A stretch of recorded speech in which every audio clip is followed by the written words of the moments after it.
ಗ್ರಾಮದಲ್ಲಿ ನಿರ್ಮಾಣವಾಗಿರ್ತಕ್ಕಂಥದ್ದು. ಒಟ್ಟು ಎಲ್ಲ ಗ್ರಾಮಸ್ಥರು, ಕೂಲಿ ಕಾರ್ಮಿಕರು, ರೈತರು ಎಲ್ಲರೂ ಕೂಡ ಬರೀ ಗ್ರಾಮ ಪಂಚಾಯತಿ ವ್ಯಾಪ್ತಿಯಲ್ಲಿ ನರೇಗಾ ಯೋಜನೆ ಅಡಿ ಕೆಲಸ ನಡೀತಕ್ಕಂಥದ್ದು ಗಮನಕ್ಕಿದೆ ಅಂತ ನಾವು ಅಬ್ಸರ್ವೇಷನ್ ಮಾಡಿರೋ ಪ್ರಕಾರ.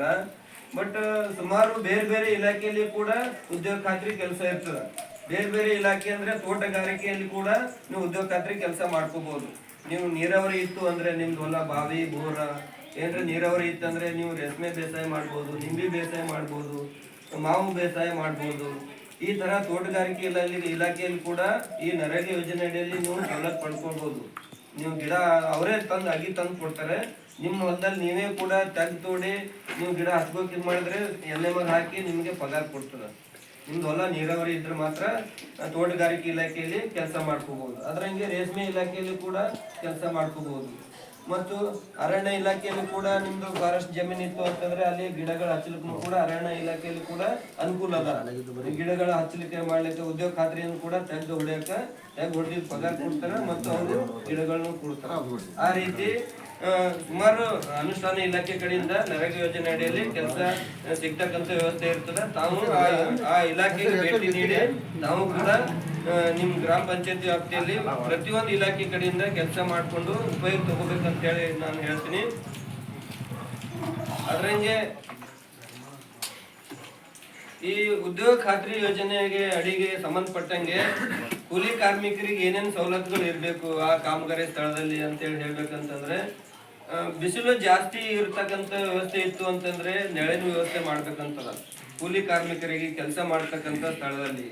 ಮತ್ತು ಏನಾರ ಅವರು ಕೆಲಸ ಮಾಡೋ ಟೈಮಿಗ ಸಣ್ಣ ಪುಟ್ಟ ಗಾಯಗಳಾದ್ರೆ ಅವರಿಗೆ ಅಲ್ಲೇ ಮೆಡಿಸಿನ್ ಅಥವಾ ಸಣ್ಣ ಪುಟ್ಟ ಪ್ರಥಮ ಚಿಕಿತ್ಸೆಗಾಗಿ ಒಂದು ಚಿಕಿತ್ಸೆ ಪೆಟ್ಟಿಗೆ ಆ ಸ್ಥಳದಲ್ಲಿ ಇಡ್ಬೇಕಂತಕ್ಕಂಥದ್ದು ಈ ನರೇಗಾ ಯೋಜನೆ ಅಡಿಯಲ್ಲಿ ನಿಯಮಾವಳಿ ಇದೆ. ಮತ್ತ ಅದರಂಗೆ ಶುದ್ಧ ಕುಡಿಯುವ ನೀರಿನ ವ್ಯವಸ್ಥೆ ಮಾಡ್ಬೇಕಂತಕ್ಕಂಥದ್ದಲ್ಲ. ಸುಮ್ಮನೆ ಎಲ್ಲೋ ಸಮೀಪದಲ್ಲಿ ನೀರ್ ನಿಂತಿರೋದು ಒಂದ್ ಕೂಡ ಯಾರಿಗೂ ಕಳ್ಸಿರ್ತಾರೆ ತುಂಬ್ಕೊಂಬ ಅಂತ. ಬ್ಯಾಸಗಿ ಟೈಮಲ್ಲಿ ನೀವು ಜಾಸ್ತಿ ಕೆಲಸ ಮಾಡ್ತಕ್ಕಂಥ ವ್ಯವಸ್ಥೆ ಇರೋದ್ರಿಂದ ಬಾಯಾರಿಕೆ ಜಾಸ್ತಿ ಆಗ್ತದ. ಸುಮ್ನೆ ಯಾವ್ದೋ ನೀರ್ ತಂದು ಕೊಟ್ರು ಕುಡಿದ್ರಿ ಅಂದ್ರೆ ನಿಮ್ದು ಆರೋಗ್ಯ ಏರ್ಪೇರಾಗಿ ಬ್ಯಾಸಗಿ ಟೈಮ್ದಾಗ ನೀರ್ ಹೆಚ್ಚಿ ಕುಡಿದು ಹಂಗೆಲ್ಲ ಆಗ್ಬಾರ್ದು ಅನ್ನೋ ಉದ್ದೇಶದಿಂದ ನಿಯಮಾವಳಿ ಪ್ರಕಾರ ಶುದ್ಧ ಕುಡಿಯುವ ನೀರಿಂದು ವ್ಯವಸ್ಥೆ ಮಾಡ್ಬೇಕಂತಕ್ಕಂಥದ್ದು ಈ ಯೋಜನೆ ಅಡಿಯಲ್ಲಿ ಇರ್ತದ. ಮತ್ತ ಅದರಂಗೆ ಪ್ರತಿ ಕೂಲಿ ಕಾರ್ಮಿಕರು ಅರ್ಜಿ ಕೊಡ್ಬೇಕು, ನಮ್ಗೆ ಕೆಲಸ ಬೇಕು ಅಂತೇಳಿ ಬೇಡಿಕೆ ಸಲ್ಲಿಸ್ಬೇಕು. 6 ಫಾರ್ಮ್ದಲ್ಲಿ ಅರ್ಜಿ ಕೊಟ್ಟು 15 ದಿನದ ಒಳಗಾಗಿ ಕೆಲಸ ಕೊಡ್ಬೇಕಂತಕ್ಕಂಥದ್ದು ಈ ನರೇಗಾ ಯೋಜನೆ ಅಡಿಯಲ್ಲಿ ನಿಯಮಾವಳಿ ಪ್ರಕಾರ ಇರ್ತದೆ. ಕೆಲಸ ಮಾಡಿದ 15 ದಿನದ ಒಳಗಾಗಿ ಪಗಾರನ್ನು ಅವ್ರ ಅಕೌಂಟಿಗೆ ಅವ್ರ ಖಾತೆಗೆ ಜಮಾ ಆಗ್ಬೇಕಂತಕ್ಕಂಥದ್ದು ಇರ್ತದೆ. ಮತ್ತು ನೀವು ಫಲ ಅನುಭವಿನೇ ಆಗ್ಬೇಕು. ನಿಮ್ ಹೊಲದಾಗೆ ಕೆಲಸ ಮಾಡ್ಕೋಬೇಕಿತ್ತು. ನಾವು ಕೂಲಿ ಕಾರ್ಮಿಕರಿದ್ದೀವಿ, ನಮ್ ಜಮೀನ್ ಇದೆ, ನಮಗ್ ಬದು ನಿರ್ಮಾಣ ಬೇಕು, ಕೃಷಿ ಹೊಂಡ ಬೇಕು, ಹಿಂಗೇನಾದ್ರೂ ಬೇಕು ಇತ್ತು, ನೀವು ಫಲ ಅನುಭವಿ ಆಗ್ಬೇಕಂತಂದ್ರೆ ಆರ್ಥಿಕ ವರ್ಷದಲ್ಲಿ ಒಂದು ಕ್ರಿಯೋಜನೆ ಮಾಡಕ್ಕೆ ಗ್ರಾಮ ಸಭೆ ಮಾಡ್ತಾರ. ಆ ಗ್ರಾಮ ಸಭೆಯಲ್ಲಿ ನೀವು ಬರ್ಸಿ ಒಂದು ಕ್ರಿಯೋಜನದಾಗ ನಿಮ್ದು ಹೆಸರಿದ್ದಾಗ ಮಾತ್ರ ನೀವು ವಾಪಸ್ ಗ್ರಾಮ ಸಭೆ ಮಾಡೋದಿಲ್ಲ. ಬಂದಿಲ್ಲ ನಮ್ಗೆ ಅಕ್ಟೋಬರ್ ತಿಂಗಳದಾಗ ಹೋದ್ರಿ ಆ ಎಲ್ಲ ಬರ್ಸಿದೇವ್ರಿ. ಅವ್ ಬಂದಿಲ್ರಿ ವಾಪಸ್ ಗ್ರಾಮ ಸಭೆನೇ ಬತ್ತು. ಕೆಲಸ ಎಲ್ಲ ಬಂದ್ರಿ ಸರ. ಈಗ ಗ್ರಾಮ ಸಭೆಯಲ್ಲಿ ಈಗ ಪ್ರತಿ ವಾರ ಬರ್ಸ್ತೀರಿ ಹೋಗ್ತೀರಿ. ಸರಿ ಹಾಕೋತಾರ ನಮ್ಗೆ ಏನು ಮಂದಿ ಹೇಳ್ರಿ ಸರ್ ಇದು ಮಾಡಲ್ರಿ.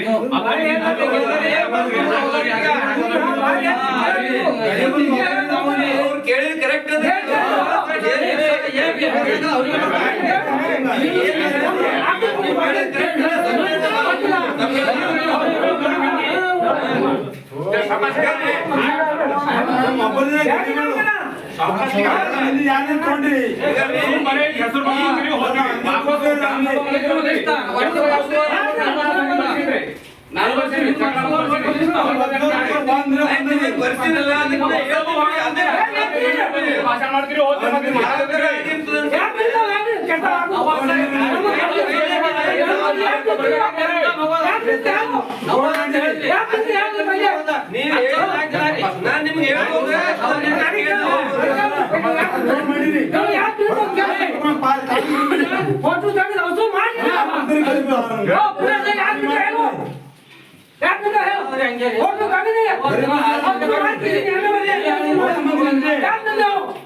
ಒಂದೊಂದಕ್ಕೆ ಒಂದೊಂದು ಚರ್ಚೆ ಮಾಡ್ರಿ.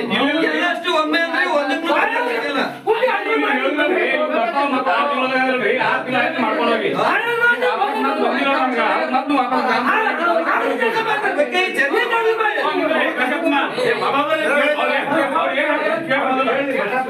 ಒಂದೊಂದು ವಿಷಯ ಒಂದೊಂದೇ ಅದಕ್ಕೆ ಚರ್ಚೆ ಮಾಡ್ತಾ ಇದ್ರೆ ಅದಕ್ಕೆ ಅನುಕೂಲ ಸಿಗ್ತದೆ ನಮ್ಗೆ. ಅದಕ್ಕೆ ತೀರ್ಮಾನ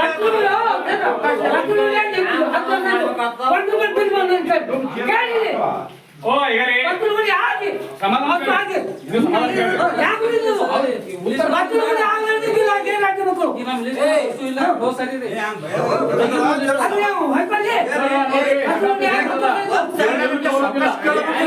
ನೀರಿಲ್ಲ ಇಂತ ಮಳೆಗಾಲ ಸಹಿತ ನಮ್ಗೆ ನಾಳೆ ನೀರಿಲ್ಲ.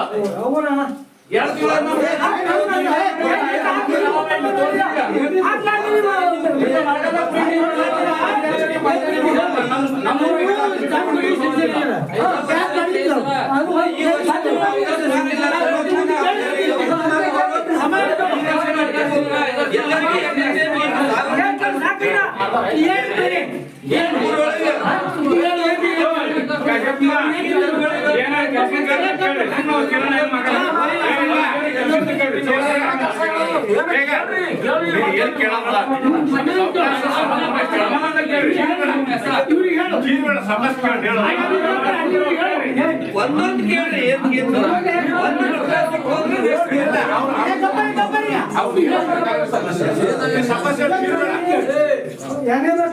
ಫೋಟೋ ತೆಗ್ದಾರ ಆಯ್ತು ಅದು ಬೋರ್ಡ್ ಬರ್ದಾರ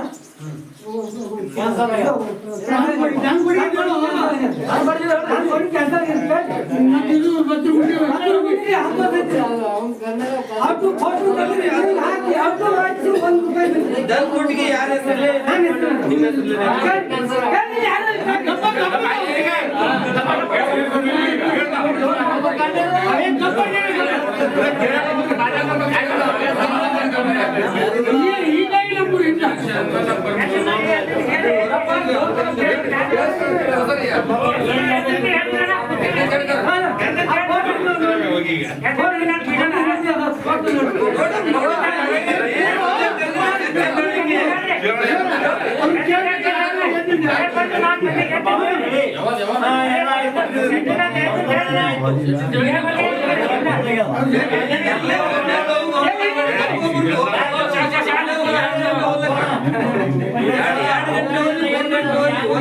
ನಿಮ್ಮ ಪರಿಹಾರ ಚರ್ಚೆ ಮಾಡಿದ್ರೆ ಅನುಕೂಲ ಹಂಗೆ ಉಳಿತಲ್ಲ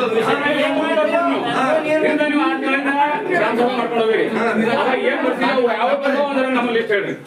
ಇಲ್ಲ ಇದು ಅದು ಫಸ್ಟ್ ಅಲ್ಲಿ ಹೇಳ್ರಿ. ಈಗ ವರ್ಷದ ಗ್ರಾಮ ಸಭಾ ಅಂದ್ರೆ ಇದು.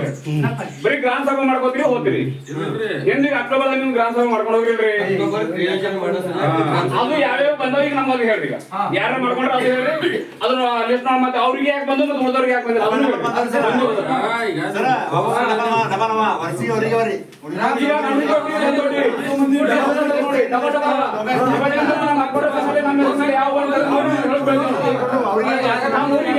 ಪಂಚಾಯತ್ ರಮೇಶೇಂದ್ರ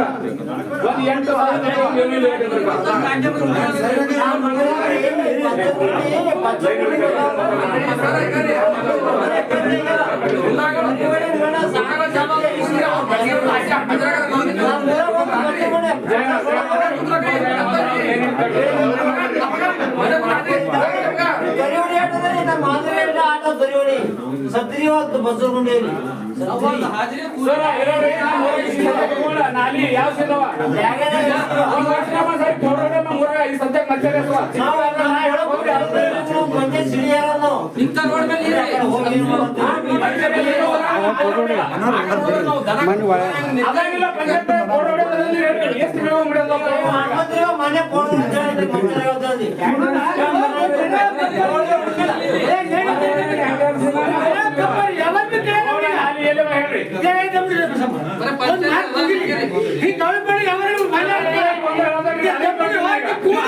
ಫಸ್ಟ್ 6 ತಿಂಗಳು ಒಂದೊಂದು ಕೇಳಿ ಹೇಳ್ತಾರೆ ದಮ್ಮಡಿ ಅವ್ರು ಹೇಳ್ರಿ ದಮ್ಮಡಿ ಈ ಕಾಶಪ್ಪ ಉತ್ತರ ಕೊಡು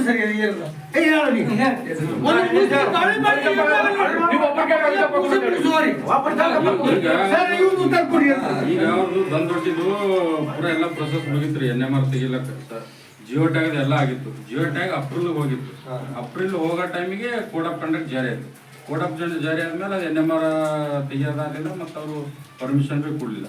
ಮುಂದೇನದ ಕೋಡ್ ಆಫ್ ಕಂಡಕ್ಟ್ ಜಾರಿ ವೈಯಕ್ತಿಕ ಕೆಲಸಗಳು ಬಂದ್ ಮಾಡಿದ್ರು. ಬಂದ್ ಮಾಡಿದ್ಮೇಲೆ ಮುಂದೆ ಪರ್ಮಿಷನ್ ಕೊಡಲಿಲ್ಲ ಅವರು. ಕೊಡ್ಲಾಕ ಅದು ಅಷ್ಟೇ ಪೆಂಡಿಂಗ್ ಇತ್ತು. ಅನುಮತಿ ಯಾಕೆ ಕೋಡ್ ಆಫ್ ಕಂಡಕ್ಟ್ ಅಂದ್ರೆ ಎಲೆಕ್ಷನ್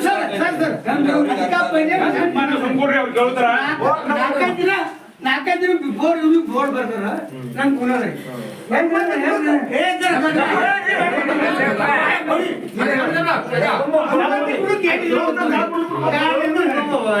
ಹನುಮಂತ ಕೂಡ ಗೊಬ್ಬರಪ್ಪ ಹನುಮಂತ ಕೂಡ ಕೇಳಿದ್ರು ಕೇಳೋರು 1,000 ರೂಪಾಯಿ ಬರ್ತಿರ್ತಾವ್ರಿ ಇವರು ಕೋಆರ್ಡಿನೇಟರ್ 1,000 ರೂಪಾಯಿ ಕೂಡ ಅನ್ನೋದು ಗೊತ್ತಾಗ್ತಿರ್ತ ಆತೇನು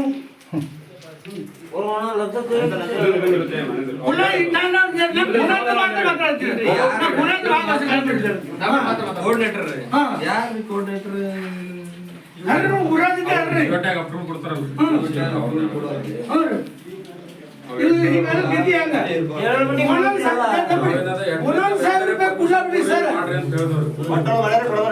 ಬೋರ್ಡ್ ಬರೀ ಕಚ್ಚಿ ಇವ್ರು ಹನುಮಂತ ಕುಳ್ಳವ್ರು ಕೇಳಿದ್ರೆ ಹೊತ್ತು 7 ಮಂದಿ ಎಲೆಕ್ಷನ್ ಟಿಕೆಟ್ ಒಂದು 1,000 ರೂಪಾಯಿ ಕುಳ್ಳ ಬಿಟ್ಟು ನಾನು ಕೊಟ್ಟಿದ್ದು ನಿಂತಿವ್ರು ಹಂಗ ಆಗ್ಬಾರ್ದ್ರಿ ಅದು ತಪ್ಪಿದೆ.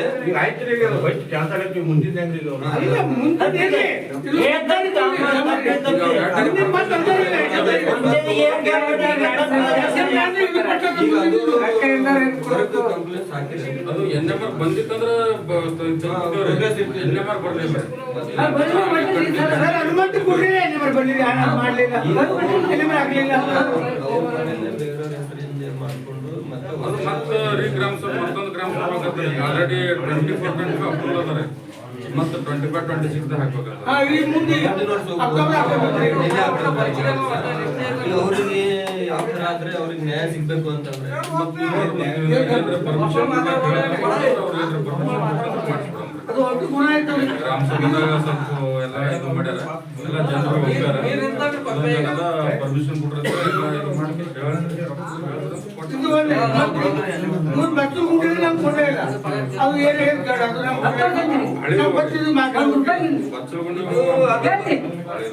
ಮೊದಲು ಹಳಿದು ಬೇರೆ ಅಭಿವೃದ್ಧಿ ಅಧಿಕಾರಿಗಳು ಇದ್ರಲ್ಲ, ಈಗ ನಿಮ್ದು ಬಚ್ಚಲ್ಕೊಂಡಿದ್ದು ಅಲ್ಲೇನು ಇವ್ರು ಬಂದ್ಮೇಲೆ ಚೆಕ್ ಮಾಡಿ ನೋಡಿಲ್ಲ. ಈಗ ಅದ್ರ ಬಗ್ಗೆ ಅವ್ರಿಗೆ ಗೊತ್ತಿಲ್ಲದೆ ಹೇಳಕ್ ಬರಲ್ಲ. ಈಗ ಸುಮ್ನೆ ಅದು ನಿಮ್ದು ಬಚ್ಚಲ್ಕೊಂಡಿ ವರ್ಕೌಟ್ ಏನಿದೆ ಅಂತೇಳಿ ಆನ್ಲೈನ್ ದಾಗ ಚೆಕ್ ಮಾಡಿ ನೋಡಿದಾಗ ಯಾವ ಸ್ಥಿತಿಯಲ್ಲಿ ಅದ ಪ್ರೋಗ್ರೆಸ್ ಇತ್ತು ಅಂತಂದ್ರೆ ಮಾಡ್ಕೊಳಕ್ ಪೇಮೆಂಟ್ ಅನುಕೂಲ ಇತ್ತಂದ್ರೆ ನೋಡ್ಕೊಂಡು ನಿಮ್ದು ಅದು ಬಚ್ಚಲ್ಕೊಂಡಿ ಪೇಮೆಂಟ್ ಮಾಡ್ತಾರ ಅವ್ರು. ಅದು ಚೆಕ್ ಮಾಡಿ ನೋಡ್ಬೇಕಾಗ್ತದ. ನೋಡಿದಾಗ ಮಾತ್ರ ಅದು ಆಗದ ಅನುಕೂಲ ಇತ್ತಂದ್ರೆ ಮಾಡ್ತಾರೆ. ನೀವು ಕಟ್ಟಿದೆ ಕರೆ ಇರ್ತದ ಅವ್ರು ಮಾಡಕ್ಕೆ ಮಾಡ್ತಾರ. ಚೆಕ್ ಮಾಡ್ಲಾರ್ದ ಹೇಳಕ್ ಬರಲ್ಲ ಅವ್ರು. ಇದು ದನ್ ಕೊಟ್ಟಿಗಿದೆ ಅಂತ ಹೇಳಿದ್ರಲ್ಲ, ಅದು ನೋಡ್ಕೊಂಡ್ ಬಿಟ್ಟು ಒಂದು ವ್ಯವಸ್ಥೆ ಮಾಡ್ಲಿಕ್ಕೆ 2 ಅವರ್ ಮೇಜರ್ ಅವರ್ 2 ಅವರ್ ನಾವು ಕೊಟ್ಟಿಗೆ ಬರ್ಸಿ 5 ವರ್ಷ ಆಯ್ತು. ನಾವು ಕೊಟ್ಟಿಗೆ ಒಂದೇ ಬಂದಿರ್ಲಿ. ಯಾಕೆ ಬಂದಿಲ್ಲ ನೀವು? ಇಲ್ರಿ ಕಾಶಪ್ಪನ್ ಕೊಟ್ಟಿಗೆ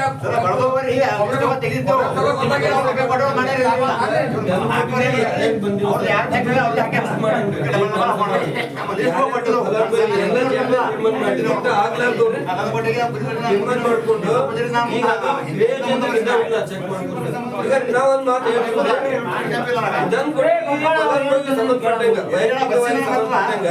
ಈಗ ಸುಮಾರು ಜನ ಈಗ 8-10 ಜನ 15 ಜನರ ತನನು ನಾವು ಈ ನರೇಗಾ ಯೋಜನೆ ಅಡಿಯಲ್ಲಿ ಯಾವುದೇ ರೀತಿ ಒಂದು ಉಪಯೋಗ ಮಾಡ್ಕೊಂಡಿಲ್ಲ, ನಮ್ ಸವಲತ್ತು ಸಿಕ್ಕಿಲ್ಲ ಅಂತಕ್ಕಂಥದ್ದು ಈ ಗ್ರಾಮ ಸಭೆಯಲ್ಲಿ ಚರ್ಚೆ ಆಗ್ತಕ್ಕಂಥದ್ದು ಇದೆ. ಅದಕ್ಕೆ ಸಂಬಂಧಪಟ್ಟಂಗೆ ಈಗ ಆ ತರ ಒಟ್ಟ ಈಗ ನೀವು ಮಾಡ್ಕೊಂಡಿಲ್ಲ ನಿಮ್ ಹೆಸರು ಹೇಳಂತ್ರಿ, ಇಲ್ಲೆಲ್ಲ ನಿಮ್ಮೂರ್ದವ್ರು ಯಾರ ಅವ್ರಿಗೆ ಎಲ್ಲ ಗೊತ್ತಿರ್ತ ನಿಮ್ಗೆ ಸಿಕ್ಕಿಲ್ಲ ಅಂತ ಹೇಳ್ಬಿಟ್ಟು ಅದು ಒಂದು ತೀರ್ಮಾನ ಮಾಡ್ಕೊಂಡು ಅದು ನಿಮ್ದು ಇಲ್ಲೇ ಎಷ್ಟ್ ಜನ ಇದ್ದೀರಿ ಅವ್ರವ್ರ ಹೆಸರು ಹೇಳ್ತಾ ಅದು ಲಿಸ್ಟ್ ಮಾಡೋಣ. ಲಿಸ್ಟ್ ಮಾಡ್ಬಿಟ್ಟು ಆ ಮೊದಲೇನ್ ಮಾಡಿದಾರಲ್ಲ ಕ್ರಿಯಾ ಯೋಜನೆ ಅದ್ರಲ್ಲಿ ಅದನ್ನ ಇಲ್ಲ, ಅದ್ರಲ್ಲಿ ಇತ್ತು ಅಂತಂದ್ರೆ ಇವಾಗೇ ಸಿಕ್ತ ನಿಮ್ಗ ಮಾಡಕ್ ಅನುಕೂಲ ಆಗ್ಬಿಡ್ತದ. ಇವಾಗ ಈಗ ಒಂದು ಅದ್ರ ಪ್ರಕಾರ ಏನದ ನೀವು ಕೆಲಸ ಮಾಡ್ಕೋಕೆ ಅನುಕೂಲ ಆಗ್ತದ. ಒಂದ್ ವೇಳೆ ಅದ್ರಲ್ಲಿ ಮಿಸ್ ಆಗಿತ್ತು ಅಂತಂದ್ರೆ ಮುಂದೆ ನೆಕ್ಸ್ಟ್ ಏನದ 25-26ನೇ ಸಾಲಿಂದ ಕ್ರಿಯಾ ಯೋಜನೆ ಮಾಡ್ತಾರ.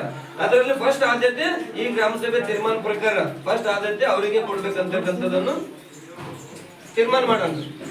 ಸರ್ ಇನ್ನೊಂದ್ರಿ, ಇವು ಎಷ್ಟು ವರ್ಷಕ್ಕೊಮ್ಮೆ ಬರ್ತಾವ ಅಥವಾ ಎಷ್ಟು ತಿಂಗಳಿಗೊಮ್ಮೆ ಬರ್ತಾವ್ರಿ ಇವ್ರಿ? ಇದು ಆರ್ಥಿಕ ವರ್ಷದಲ್ಲಿ ಕ್ರಿಯಾ ಯೋಜನೆ ಮಾಡ್ತಾರಲ್ರಿ, ಅದ್ರಲ್ಲಿ ಇಂತಿಷ್ಟು % ಕಾಮಗಾರಿಗಳನ್ನು ಆಯ್ಕೆ ಮಾಡ್ಬೇಕಾಗಿರ್ತ ನಿಸರ್ಗ ನಿಯಮಾನುಗುಣವಾಗಿ. ಈಗಿನ ಅಂದ್ರೆ ಹೌದೌದೌದು. ಈಗ 2 ವರ್ಷದಿಂದ ಒಳಗೆ ಏನು ಬಂದಿಲ್ಲ. ಅದು ಈಗ ನೀವು ಹೇಳ್ತೀರಿ ಅದು ಇವ್ರು ಬಂದದ ಅವ್ರು ಬಂದದ ಇಷ್ಟು ಮಂದಿ ಲಿಸ್ಟ್ ಓದ್ತೀರಿ ಇದು 2 ವರ್ಷನೋ ಅಥವಾ 3 ವರ್ಷದ ಹಿಂದೆ ಇವ್ರು ನೀವೇ ಬರ್ಸಿರ ಬಸಂತರ ಬಾಬಾ ಹೆಸರು ಹೇಳ ನಮ್ಗ ಇಲ್ಲೇ ಕೂತು ಬರ್ತಾ ಇರುವಾಗ ಅದು 2-3 ವರ್ಷದ ಹಿಂದಿನ ಬಂದ್ರಿ ಈಗ 3 ವರ್ಷದ ಒಳಗೆ ಯಾರಿಗೆ ಬಂದ್ರಿ ಈಗ ಏನ್ ಬರ್ಸಿರಲ್ರಿ ನೆಕ್ಸ್ಟ್ ಆಗ್ತಾವ ಇವಾಗ ಮಾಡ್ಲಿಕ್ಕೆ ಎಷ್ಟು ದಿನ ಆಗ್ಬೇಕ್ರಿ ಬಟ್ ಇನ್ನೊಂದ್ ಹೇಳ್ತೀನಿ ನಿಮ್ಗೆ ಎಲ್ಲ ಬಂದಿರ್ತಕ್ಕಂಥ ಅನುದಾನ ಲಕ್ಷ ಬರ್ಲಿ ಎಲ್ಲ ದೊಡ್ಡ ವೈಯಕ್ತಿಕ ಕಾಮಗಾರಿ ಮಾಡ್ಬೇಕಂತಂದ್ರೆ ಈಗ ಸಮುದಾಯ ಕಾಮಗಾರಿಗಳಿಗೆ ಇಂತಿಷ್ಟು ಪರ್ಸೆಂಟ್ ಆ ನಿಯಮಾವಳಿ ಪ್ರಕಾರ ಕಾಮಗಾರಿ ಎಷ್ಟು ಇರ್ತದೆ ಅಷ್ಟೇ ಮಾಡ್ಬೇಕಂತ ಇಡೀ ಊರಿಗೆ ಒಂದೇ ಸಲನೇ ಈ ವರ್ಷದಾಗೆ ಮುಗಿಸ್ಬೇಕಂತ ಈಗ ಆದಷ್ಟು ಮಟ್ಟಿಗೆ ಯಾರ್ದು ಫಲಾನುಭವಿ ಆಗಿದಾರ ತಗೊಂಡಿದ್ದಾರೆ ಯಾವುದೇ ತಗೊಂಡು ಅವ್ರು ಪೊಲೀಸ್ ಸ್ಟಾರ್ಟಸ್ ತಗೊಂಡ್ರಿ ಅಂದ್ರೆ ಮುಗೀತು ಮುಂದಿನ ವರ್ಷ ಅವ್ರಿಗೆ ಕೊಡ್ರಿ ಈ ವರ್ಷ ಹಿಂಗ್ ಒಂದು ಚೇಂಜಸ್ ಮಾಡ್ಬಿಟ್ಟು ಆಗದೆ ಇರೋರಿಗೆ ಫಸ್ಟ್ ಪ್ರಿಫರೆನ್ಸ್ ಈಗ ಆದವ್ರಿಗೆ 4 ವಾರಿ ಆಗ್ಲಾದವ್ರು ಎಲ್ಲರೂ ಹಂಗ್ಯಾರ ಆದವ್ರಿಗೆ 4 ವಾರಿ ಆಗಲಾದ್ರೆ ಮಾಡಿಕೆ ತಗೋರ ಮತ್ತೆ ಎಲ್ಲರೂ ಒಕ್ಕೂಟ ಇದ್ದವ್ರು ನಿಂತದು ಈಗ ಮುಗಿದು